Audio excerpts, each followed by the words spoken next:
اعوذ باللہ من الشیطان الرجیم بسم اللہ الرحمن الرحیم الحمد للہ رب العالمین وصلی اللہ علی سیدنا محمد وآلہ الطاہرین اللہم صل علی محمد وآل محمد وعجل فرجہم وفرجنا بہم۔ ناظرین گرامی، السلام علیکم ورحمۃ اللہ وبرکاتہ۔ ہمارے عقائد کے عنوان سے درس نمبر 8 شروع ہوا چاہتا ہے۔ آپ کے علم میں ہے کہ جو سلسلہ مباحث چل رہے ہیں توحید کے ہیں، اور توحید کی شناخت اور معرفت الہی کے حوالے سے جو شناخت خداوند متعال یا معرفت الہی حاصل کرنے کے لیے جو دو راستے بیان ہوئے تھے، پہلا راستہ ہم بیان کر چکے ہیں۔ پہلا راستہ اندرونی راستہ تھا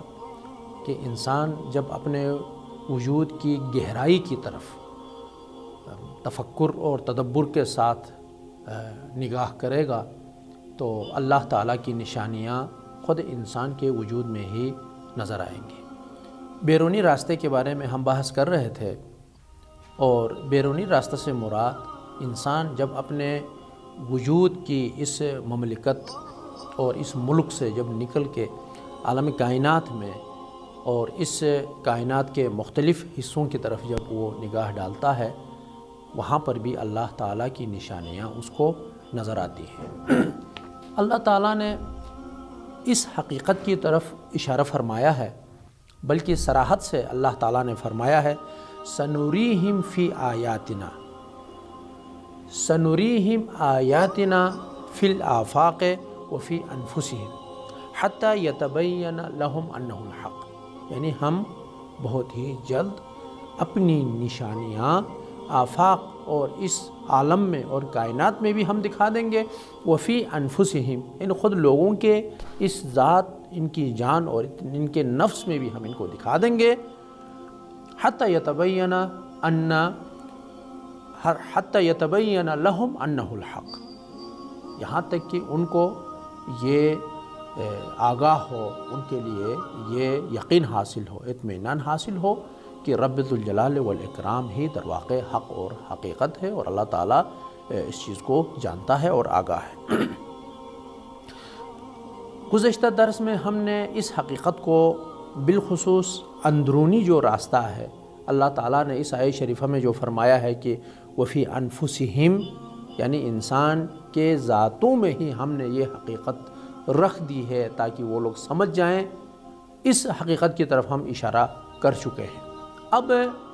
حافظہ کا ہم نے تذکرہ کیا، انسان کے دماغ کا ہم نے تذکرہ کیا، اور انسان کے اندر جو اعضاء اور جوارح ہیں،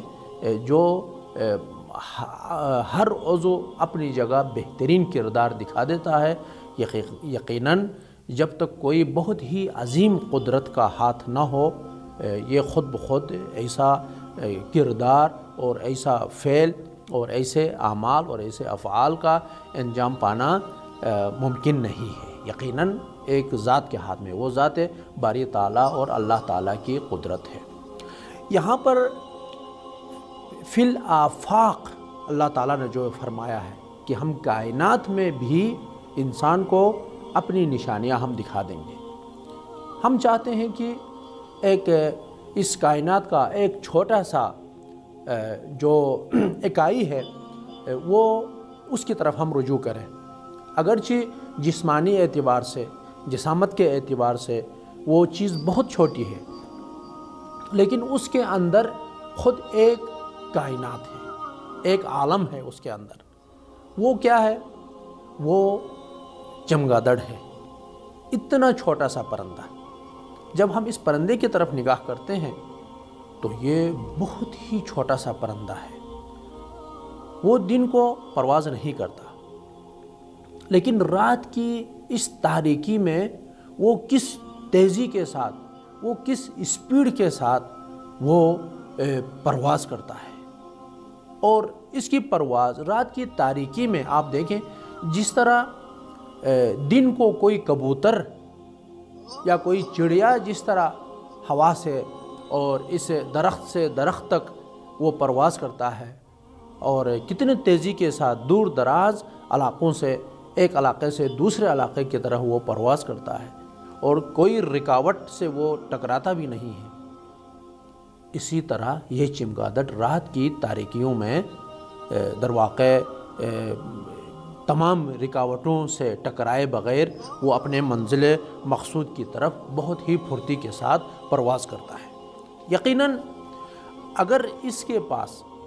دوران پرواز رکاوٹوں کے نہ ہونے کے بارے میں،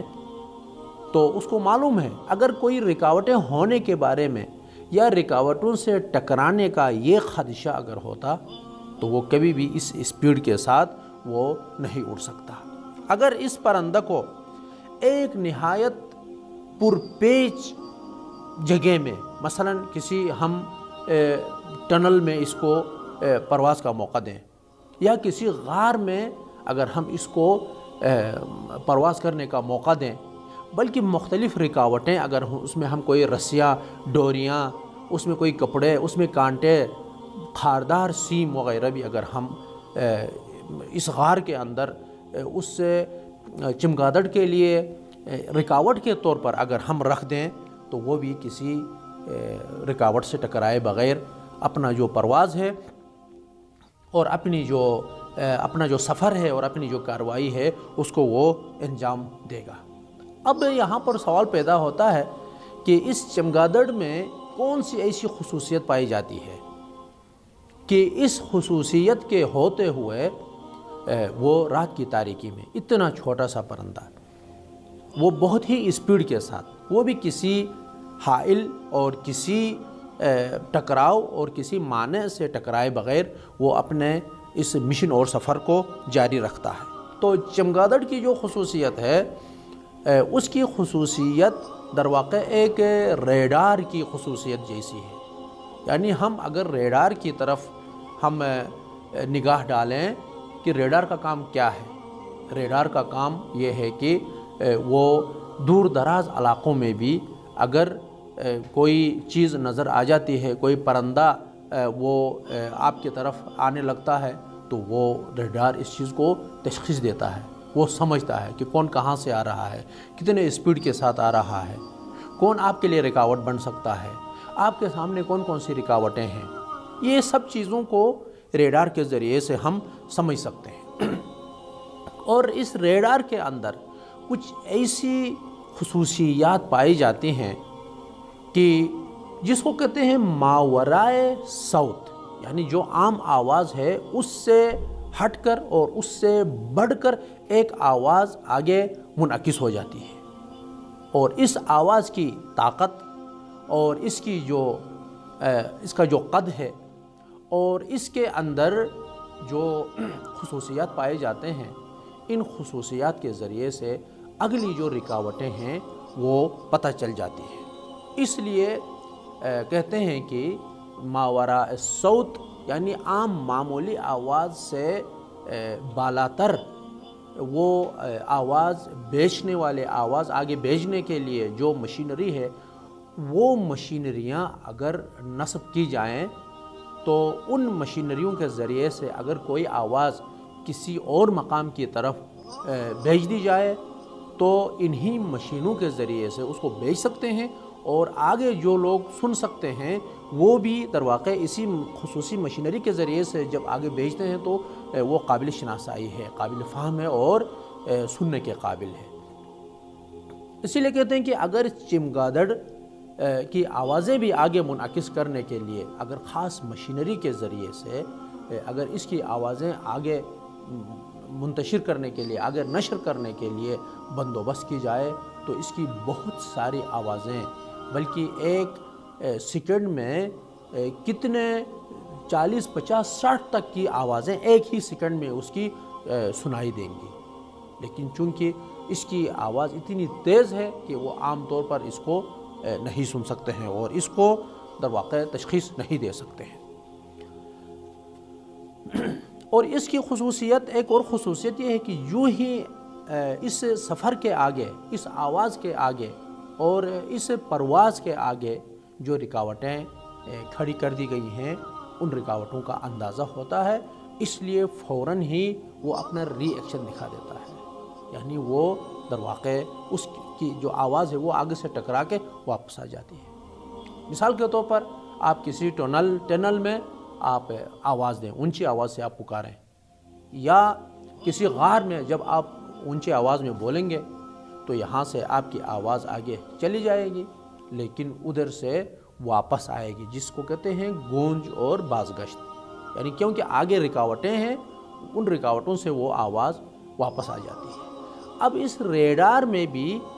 دشمن جب کوئی میزائل فائر کرتا ہے یا سامنے سے کوئی جنگی جہاز اگر دشمن کی طرف سے آپ کی طرف اگر روانہ ہو تو ریڈار کے ذریعے سے ہی اس کو تشخیص دیتے ہیں اور اس کے لیے رکاوٹیں کھڑی کر دی جاتی ہیں۔ اب کہتے ہیں، ماہرین کہتے ہیں کہ اس چمگادڑ میں بھی ریڈار جیسا ایک سسٹم ہے۔ ظاہری طور پر اس کے جو پر ہیں، ان کے پروں کی طرف آپ نگاہ ڈالیں، وہ چھتری کی مانند ہے اور پیراشوٹ کے مانند ہے، اور ریڈار کا جو شکل اور شمائل ہے وہ بھی تقریباً اسی کی طرح ہی ہے۔ تو جس طرح ریڈار کے ذریعے سے آگے جو رکاوٹیں کھڑی ہو رہی ہیں یا جو رکاوٹیں آپ کی طرف آ رہی ہیں، ریڈار کے ذریعے سے اپنا صحیح جو راستہ ہے، اپنا جو صحیح آپ کا جو در واقع سفر ہے، اس کو دشمن کی رکاوٹوں سے ہٹ کر موڑ کر ایک اور راستے سے صحیح طریقے سے اپنے آپ کو جس طرح منزل مقصود تک پہنچانے کی کوشش کرتے ہیں، اس چمگادڑ میں بھی ایک ایسا سسٹم ہے کہ اس سسٹم کے ذریعے سے اس کو پتہ چلتا ہے کہ آگے کون کون سی رکاوٹیں کھڑی کر دی گئی ہیں۔ ان رکاوٹوں سے بچتے ہوئے وہ اپنا سفر جاری رکھتا ہے، اور ریڈار کی رہنمائی سے جتنا فضائی راستہ ہے محفوظ انداز میں اپنے فضائی سفر کو جاری رکھتے ہیں۔ اتنے سارے ہوائی سفر کرتے ہیں لوگ،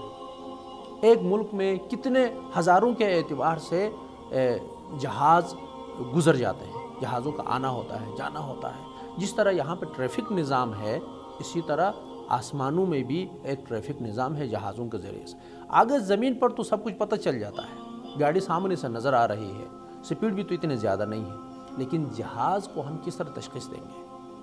جہاز کو تشخیص دینا بہت مشکل ہے، اس کے باوجود کوئی حادثہ نہیں ہوتا ہے۔ کیا کمال ہے اس میں؟ وہی ریڈار کا سسٹم ہے، اسی کا کمال ہے کہ جو در واقع انسان کے آگے اور سامنے سے آنے والی تمام رکاوٹوں کو کی نشاندہی کرتا ہے، اور اس نشاندہی کے مطابق انسان اپنا جو سفر کا جو نقشہ ہے، جو میپ ہے، اس کے مطابق آگے چلتا ہے اور کچھ نہیں ہوتا ہے۔ یہ ایک کائنات میں انسان خود جو خلق کرتا ہے، تخلیق کرتا ہے، انسان خود جو بناتا ہے، اس میں یہ سسٹم رکھا ہے۔ لیکن اب اس چمگادڑ میں آپ دیکھیں، اتنا چھوٹا سا پرندہ جس میں اتنا ایک ایسا سسٹم جو ریڈار کا در واقع کام بھی کرے، اور ریڈار کا کام آگے کسی کی طرف منتقل کیا جاتا ہے، یعنی ریڈار جو ہے وہ ریڈار پھر یہ آگے جو اس سلسلے کو آگے لے کر جاتا ہے، جو جہاز ہوائی جہاز لے کر جاتا ہے، اس کو پھر بتا دیا جاتا ہے کہ آپ کے سامنے یہ رکاوٹیں ہیں، ان رکاوٹوں سے بچتے ہوئے وہ چلا جاتا ہے آگے۔ اب اس چمگادڑ میں وہ کون سی جگہ ہے جہاں سے ریڈار کا کام انجام پاتا ہے اور آگے جو رکاوٹیں ہیں اس کی نشاندہی ہوتی ہے، اور وہ کون سا ایسا سسٹم ہے جس کے ذریعے سے وہ خود بچ کے تمام رکاوٹوں سے ٹکرائے بغیر محفوظ راستہ اختیار کرتا ہے۔ اب انسان جب کسی چیز کو خلق کرتا ہے تو اس کے بارے میں یہ کہا جاتا ہے کہ یہ بہت بڑا ماہر انسان ہے، بہت دانشمند انسان ہے، بہت ہی عقل مند انسان ہے، جس نے اس مشینری کو خلق کیا ہے، اس ریڈار کو خلق کیا ہے، اس جہاز کو خلق کیا ہے۔ کتنا بہت بڑا دانا تھا۔ سب کہتے ہیں کہ جہاز کو یعنی کسی ماہر اور دانا اور عقل مند انسان کے بغیر کوئی اور اس کو نہیں بنا سکتا۔ ریڈار میں جو اتنا سارا سسٹم ہے، وہ کتنے ہزاروں کے میل تک وہ پتہ چلتا ہے، لیکن کہتے ہیں کہ کوئی ماہر انسان اور مہارت، بہت ہی عظیم مہارت کے حامل انسان کے بغیر کوئی یہ کام نہیں کر سکتا۔ لیکن اتنے چھوٹے پرندے میں جب ایک قدرت اتنا سارا بہترین سسٹم رکھ دیتی ہے تو جب اس کی بات آ جاتی ہے تو کہتے ہیں کہ نہیں، یہ خود سے بنا ہے، اس کا خالق کوئی نہیں ہے بلکہ یہ خود بخود بنا ہے۔ کیا یہ ممکن ہے کہ انسان خود بناتا ہے تو اس کا ذہن اس چیز کی طرف وہ متوجہ ہوتا ہے کہ اس کے بنانے والا کوئی نہ کوئی ضرور ہے، لیکن اس کائنات میں، اس ملک کے بدن سے نکل کر کائنات میں جب ہم نگاہ دوڑا دیتے ہیں تو وہاں پہ بھی ایسی قدرت کی شاہکاری ہمیں نظر آتی ہے کہ جو تفکر کرتے ہیں، جو تعقل کرتے ہیں، جو تدبر کرتے ہیں اس کائنات کے اشیاء کے بارے میں، جب وہ سوچتے ہیں تو یقیناً اس نقطے کی طرف متوجہ ہوتے ہیں کہ اس کو بنانے والا، اس کا جو خالق ہے وہ ایک ایسی ذات ہے جو ہر ذات سے اس کی قدرت اور توانائی بالاتر ہے۔ یہاں پر عزیزان سائنسدان لوگ بھی کہتے ہیں کہ یہ آوازیں جو چمگادڑ کے حلق سے پیدا ہوتی ہیں، اس کے گلے سے پیدا ہوتی ہیں، یہ اس کے ناک کے سوراخوں سے منعکس ہوتی ہے، یعنی باہر نکل جاتی ہے اور فضا میں بھیجی جاتی ہے، جبکہ اس کے بڑے بڑے کان در واقع لہروں کو وصول کرنے والی مشین کا کام دیتے ہیں، یعنی اس کے جو کان ہیں وہ در واقع لہروں کو حاصل کر کے رکاوٹوں کو سمجھنے کا جو کام ہے وہ کام یہ اپنے کان سے لے لیتا ہے۔ یہی وجہ ہے کہ چمگادڑ اندھیری رات میں وہ ریڈار کے جیسے ان کانوں کے ذریعے سے، ریڈار کا کام کرنے والے کانوں کے ذریعے سے وہ اڑتا ہے اور سفر کے لیے وہ اپنے کانوں کا محتاج ہوتا ہے۔ یعنی جس طرح انسان یا دوسرے حیوانات آنکھ کے ذریعے سے اپنے سفر اور اپنے جو روزمرہ کی جو سرگرمیاں ہیں وہ آنکھوں کے ذریعے سے اپنے سرگرمی میں مشغول ہوتے ہیں، لیکن یہ جو چمگادڑ ہے اس میں اللہ تعالیٰ نے ایک ایسی خصوصیت رکھی ہے کہ ان کا سارا کام وہ کانوں کے ذریعے سے ہوتا ہے۔ یہ جورمین نامی ایک روسی سائنسدان ہے، یہ کہتا ہے کہ اگر چمگادڑ کے کانوں کو کاٹ لیا جائے تو اسے اندھیرے میں اڑنے میں مشکل پیش آئے گی، یعنی وہ چمگادڑ اڑ نہیں سکتا، لیکن اگر اس کی آنکھیں نکال لی جائیں تب بھی وہ پوری مہارت کے ساتھ یہ پرندہ پرواز کر سکتا ہے۔ گویا چمگادڑ اپنے کانوں کی مدد سے ہی وہ اپنا سارا سفر طے کرتا ہے۔ تو چمگادڑ کے چھوٹے جسم میں یہ حیرت انگیز نظام کس نے رکھ دیا ہے، یہ اس کی طرف ہم نے ابھی اشارہ کیا ہے کہ کیا کوئی ایسا خالق جو شعور نہ رکھتا ہو، جو اس حقیقت سے آگاہ نہ ہو، جو اس کے اندر موجود جو نشانیاں ہیں اس سے باخبر آگاہ نہ ہو، تو کیا کوئی ایسی چیز کو وہ خلق کر سکتا ہے؟ امام علی علیہ السلام نے بھی چمگادڑ کے اسی در واقع کارکردگی کی طرف جو ہے اشارہ فرمایا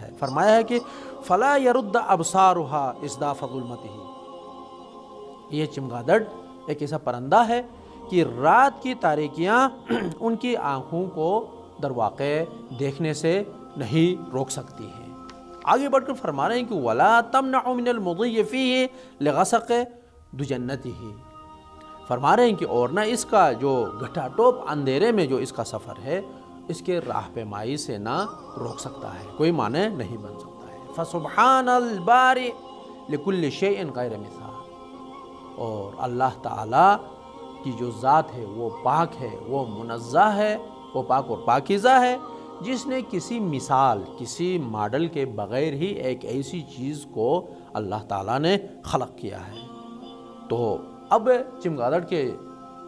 اس حقیقت اور اس دنیا سے ہم نکلیں۔ یہ جو کیڑے مکوڑے ہیں، کیڑے مکوڑے انسان جب دیکھتا ہے تو ظاہری طور پر ایک بیکار اور فضول چیز اس کو نظر آ جاتی ہے، لیکن اللہ تعالیٰ کی جانب سے ان کیڑوں کو، ان مکوڑوں کو بھی بہت بڑی ذمہ داری دی گئی ہے، اور ان کی جو ذمہ داری ہے وہ در واقع وہی جو ان موجودات کے بارے میں جانتے ہیں اس موجودات کے حقیقت سے وہ آگاہ ہیں، وہی لوگ اس حقیقت کو سمجھ سکتے ہیں۔ ان کی جو ذمہ داری ہے اللہ تعالیٰ نے ان کو دی ہے، وہ کیڑے مکوڑے بھی حتیٰ، اور یہ جو چھوٹے چھوٹے پرندے جو پھولوں کے اوپر بیٹھ جاتے ہیں، اور وہ تتلیاں اور چھوٹے چھوٹے مچھر، اللہ تعالیٰ کی جانب سے ان کو خاص ذمہ داری دی گئی ہے۔ وہ اپنی ذمہ داری کو بنحو احسن انجام دیتے ہیں۔ وہ ذمہ داری کون سی ہے؟ پھلوں کی پرورش، میوجات، سبزیجات، اور اسی طرح پھولوں کے جو بیج ہیں یہ کیڑے مکوڑے تیار کرتے ہیں۔ نباتات کا اہم ترین حیاتی جو عمل ہے، یعنی اس کا بارور ہونا، یعنی نباتات کو ہم کہیں گے کہ ان کی زندگی ہے، وہ زندگی کب ہمیں نظر آئے گی؟ جب یہ نباتات بڑے ہو جائیں، یہ زمین سے اٹھ کر اپنا جو ہدف ہے اس ہدف تک پہنچ جائے۔ مثلا ایک پھول ہے، ہم پھول کو کہیں گے یہ کمال تک پہنچ گیا ہے، کب؟ جب یہ پودا بلند ہو جائے اور اس سے جو ہے وہ جو غنچہ ہے وہ کھل جائے، اور وہ جو بو ہے اس سے خوشبو بالکل ہمیں سونگھنے میں آ جائے، اس وقت ہم کہیں گے کہ یہ پودا اپنے کمال تک پہنچ گیا ہے۔ تو پس نباتات کا اہم ترین جو حیاتی عمل ہے وہ کیڑوں مکوڑوں کے مرہون منت ہے۔ اور ان جانوروں کی طرح پھولوں میں بھی نر اور مادہ ہوتے ہیں۔ ہم کہتے ہیں کہ انسانوں میں نر اور مادہ ہے، اور اسی طرح حیوانوں میں بھی انسان دیکھتا ہے کہ ان میں نر ہے، ان میں مادہ ہے، اور اسی طرح پھولوں میں، پودوں میں، درختوں میں، اور ان مچھروں میں، کیڑے مکوڑوں میں، ان سب میں نر اور مادہ ہے۔ جیسا کہ اللہ تعالیٰ قرآن مجید میں سورہ ذاریات آیت نمبر 49 میں فرما رہا ہے، وَمِن كُلِّ شَيْءٍ خَلَقْنَا زَوْجَيْنِ لَعَلَّكُمْ تَذَكَّرُونَ۔ وَمِن كُلِّ شَيْءٍ یعنی ہر چیز میں، یہ جمادات بھی ہیں، یہ نباتات بھی ہیں، یہ انسان بھی ہے، یہ حیوانات بھی ہیں، یہ مچھر بھی ہیں۔ وَمِن كُلِّ شَيْءٍ خَلَقْنَا زَوْجَيْنِ یعنی ہم نے نر اور مادہ خلق کیا ہے ہر شے میں، لَعَلَّكُمْ تَذَكَّرُونَ تاکہ آپ لوگوں کے لیے یہ سبق اور عبرت حاصل کرنے کا باعث بنے۔ ایک اور آیت شریفہ ہے جس میں اللہ تعالیٰ ارشاد فرما رہا ہے، وَمِن كُلِّ الثَّمَرَاتِ جَعَلَ فِيهَا زَوْجَيْنِ اثْنَيْنِ اور ثمرات میں بھی، یعنی پھلوں میں بھی نر اور مادہ ہے۔ اللہ نے ہر طرح کے پھولوں کو، در واقع پھلوں میں یہ کیا رکھے ہیں؟ یہ نر اور مادہ۔ اسی کی وجہ سے کائنات میں جمادات کو آپ دیکھیں، نباتات کو آپ دیکھیں، اور حیوانات کو آپ دیکھیں، یہ جو نسل ہے، نسل کا سلسلہ آگے بڑھ رہا ہے۔ ہوا، پرندوں میں، سب میں، اور درختوں کو بارور کرنے میں، درختوں کو یعنی اس کے پھل لینے کے لائق بنانے میں ہوا کا بھی کردار ہے، اور اس عظیم در واقع کمال اور مرحلے تک پہنچانے میں پرندوں کا بھی کردار ہے۔ اور انشاءاللہ ہم اپنے جب اس وقت تک اور اس درس تک جب ہم پہنچ جائیں گے تو ہوا کا کون سا کردار ہے اس کا بھی تذکرہ ہم کریں گے۔ تو جب انسان جیسا کوئی انسان مشینری بنا لیتا ہے، ایک روباٹ جب وہ بنا لیتا ہے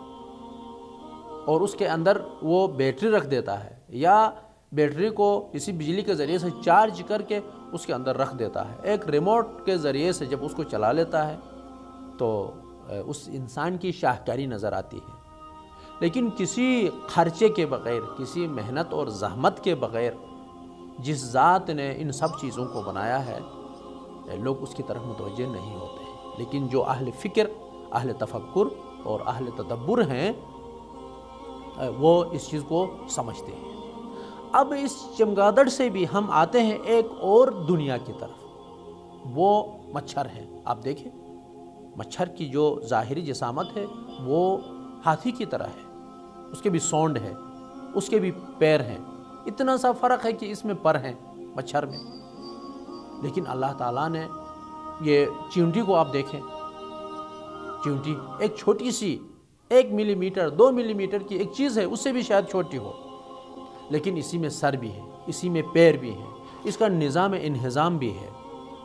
اس کے اندر دماغ بھی ہے، اور اپنے دماغ کے مختلف حصے ہیں. جس طرح ہم نے گزشتہ دروس میں انسانی دماغ کے حوالے سے ہم نے بحث کی ہے کہ ہر ایک دماغ کے حصے میں الگ الگ ایک دنیا اور ایک ہارڈ کی طرح ہے. جس طرح آپ بہت سارے معلومات ایک ہارڈ کے اندر رکھ دیتے ہیں، اور اس چھوٹی سی چیمٹی میں بھی یہ ساری چیزیں موجود ہیں. نہ کوئی اس کے نظام کو متاثر کر سکتا ہے، نہ اس کو صحیح طریقے سے سمجھ سکتا ہے. حضرت سلیمان علیہ السلام کے بارے میں ایک واقعہ نقل ہوا ہے قرآنی کہانیوں کے ان کتابوں میں، قصہ یا قصص قرآنی میں. حضرت سلیمان علیہ السلام نبی ساحل سمندر تشریف فرما تھے. اتنے میں ایک چیونٹی آ گئی، اور چیونٹی کے منہ کے اندر ایک گندم کا ایک دانہ تھا. یہ چیونٹی آگے سمندر کی طرف بڑھ رہی تھی. جو ہی یہ ساحل سمندر پہنچ گئی، اتنے میں اندر سے ایک مینڈک آ گیا.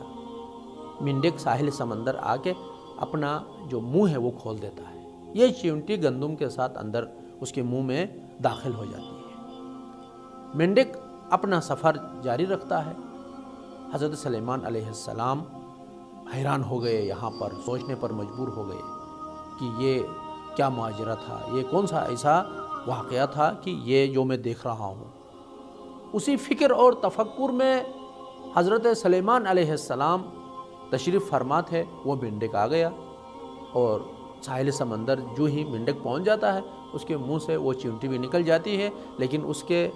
چیونٹی کے منہ میں وہ پھر گندم کا دانہ اب نہیں تھا. حضرت سلیمان علیہ السلام نے چیونٹی سے پوچھا کہ تم یہاں سے سوار ہو گئی ہو اور چلی گئی ہو، اور پھر اس طرح تم واپس آ گئی ہو اور تمہارے منہ میں یہ دانہ بھی نہیں ہے، تو یہ کیا ماجرا ہے؟